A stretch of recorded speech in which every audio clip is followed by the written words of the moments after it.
Salut à tous et bienvenue sur votre chaîne Info du Barça. Voici une toute nouvelle vidéo dans laquelle nous allons parler de les dernières infos du Barça. Voici les grands points nous allons développer. Premièrement, Laporta tacle Paris. Ensuite, PSG, Barcelone, voilà les origines du clash. Et, le FC Barcelone déjà en danger pour le match retour. Et d'autres infos du Barça. Je vous explique tous dans quelques secondes.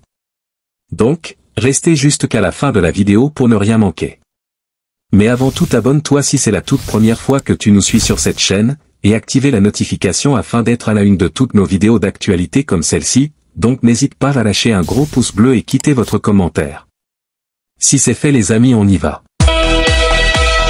Dans une déclaration avant le choc entre le PSG et le FC Barcelone pour le match aller des quarts de finale de la Ligue des Champions, le président du club catalan, Joan Laporta, a exprimé sa confiance envers son équipe. Il a souligné sa motivation à voir les joueurs dans un tel état et a donné un 10 pour l'importance de la rencontre. Laporta a également encouragé les supporters à croire en l'équipe et en l'entraîneur, affirmant qu'il ne changerait aucun des joueurs de son équipe. L'autre information. L'absence remarquée de Nasser Al-Khelaifi, président du Paris Saint-Germain, lors du dîner officiel réunissant les directions des deux clubs avant le match PSG vs FC Barcelone en Ligue des Champions a suscité des interrogations et alimenté les spéculations.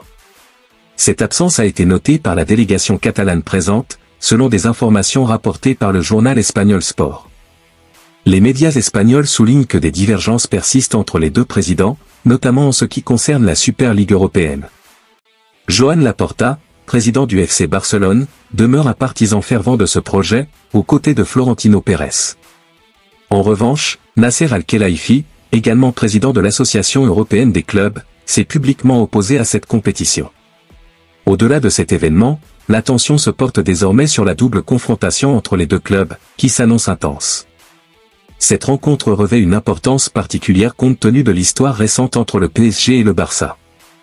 Le FC Barcelone espère réaliser une bonne performance en Ligue des Champions pour sauver sa saison, tandis que le PSG, après avoir quasiment assuré le titre en Ligue 1, se tourne vers la compétition européenne dans l'espoir de remporter le prestigieux trophée continental. L'autre information. Xavi exprime son enthousiasme à l'idée de retrouver son ancien entraîneur, Luis Enrique, lors du quart de finale aller entre le PSG et le FC Barcelone. Selon Xavi, Luis Enrique est tout simplement l'un des meilleurs entraîneurs du monde et est capable de faire progresser une équipe comme le PSG. Lors d'une conférence de presse, Luis Enrique a déclaré qu'il représentait le mieux l'esprit footballistique du FC Barcelone, en réponse à une question sur Xavi. Xavi, quant à lui, se montre plus enthousiaste, décrivant Luis Enrique comme l'un des meilleurs entraîneurs qu'il ait eu dans sa carrière. Il souligne également les bons souvenirs qu'ils ont partagés ensemble, ayant remporté des titres ensemble au Barça. Xavi reconnaît que le PSG a une bonne équipe et que Luis Enrique a contribué à son amélioration.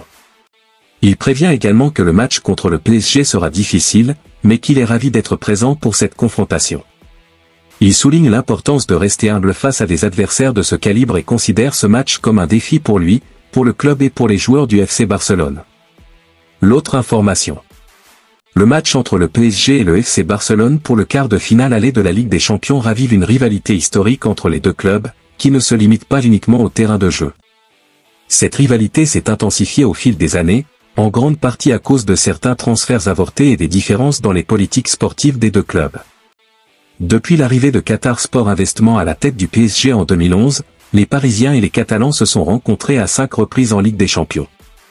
Des épisodes marquants comme la remontada en 2017 ont renforcé cette rivalité sur le terrain. Mais les tensions vont au-delà des matchs. Des tentatives de recrutement de stars parisiennes par le Barça, comme Thiago Silva en 2013, Marquinhos en 2014 et Marco Verratti en 2017, ont été mal perçues par Nasser Al-Khelaifi, ancien fan du Barça devenu président du PSG.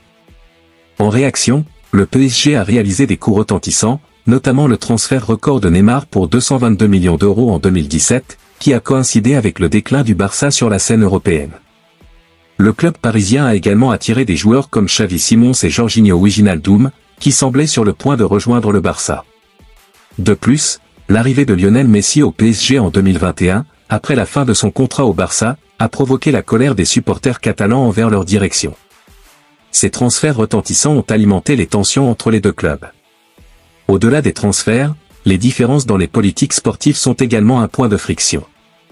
Le PSG, club étatique avec des propriétaires qataris, s'oppose à la formule de sociaux utilisée par le Barça, qui donne aux supporters une part dans la gouvernance du club. De plus, les positions opposées sur le projet de Super League entre Joan Laporta, président du Barça, et Nasser Al-Khelaifi, président de l'Association européenne des clubs, contribuent à cette rivalité. L'autre information. Le FC Barcelone se rend au Parc des Princes pour affronter le PSG lors du match aller des quarts de finale de la Ligue des Champions. Cependant, le club catalan devra faire face à un problème de suspension potentielle pour plusieurs de ses joueurs clés. En effet, pas moins de 7 joueurs du FC Barcelone risquent une suspension en cas d'avertissement lors de ce match. Parmi eux figurent des noms importants tels que Frenkie de Jong, Ronald Araujo, Sergi Roberto, Andreas Christensen, ainsi que Lamine Yamal, Ferran Torres et Joao Félix. Cette liste comprend donc plusieurs titulaires potentiels pour le match contre le PSG. La règle stipule qu'en cas d'accumulation de 3 cartons jaunes en moins de 10 apparitions, une suspension automatique s'applique. Par conséquent, l'entraîneur du FC Barcelone, Xavi, devra être vigilant à chaque intervention de ses joueurs, sachant que plusieurs d'entre eux sont sur le fil du rasoir en termes de discipline. Il est également rappelé qu'Achraf Hakimi manquera ce match en raison d'une suspension. L'autre information. Mercato, cette star du PSG a recalé Barcelone. Arrivé au PSG à l'été 2013, Marquinhos aurait rapidement attiré l'attention de la direction du FC Barcelone. En effet, dès 2014, le club blaugrana aurait tenté à plusieurs reprises de recruter le capitaine parisien. Cependant, Marquinhos aurait systématiquement décliné les offres du Barça, préférant rester fidèle au PSG. Très performant lors de son passage à l'AS Rome, Marquinhos avait attiré l'attention des dirigeants parisiens, qui ont déboursé environ 31 millions d'euros à l'été 2013 pour finaliser son transfert. Dès son arrivée au PSG, Marquinhos s'est imposé comme un joueur majeur, enchaînant les performances de haut niveau. Cette constance n'aurait pas échappé au FC Barcelone. Selon les informations du Parisien, les responsables du club catalan auraient été séduits par les prestations de Marquinhos à Paris. En effet, les blaugrana auraient tenté de recruter le défenseur brésilien dès 2014. Cependant, Marquinhos n'a jamais été enthousiasmé par l'idée de rejoindre la Catalogne. Selon les sources du Parisien, Marquinhos aurait systématiquement refusé les avances du FC Barcelone, que ce soit en 2014, en 2016 ou même par la suite. Même lorsque l'intérêt de Barcelone était à son apogée, il n'a jamais exprimé le désir de quitter Paris, ont déclaré des initiés interrogés par le média français. Merci de l'avoir suivi, n'oubliez pas de s'abonner et d'activer la notification pour ne pas rater aucune de nos prochaines vidéos et quittez votre like pour plus d'encouragement, merci à bientôt.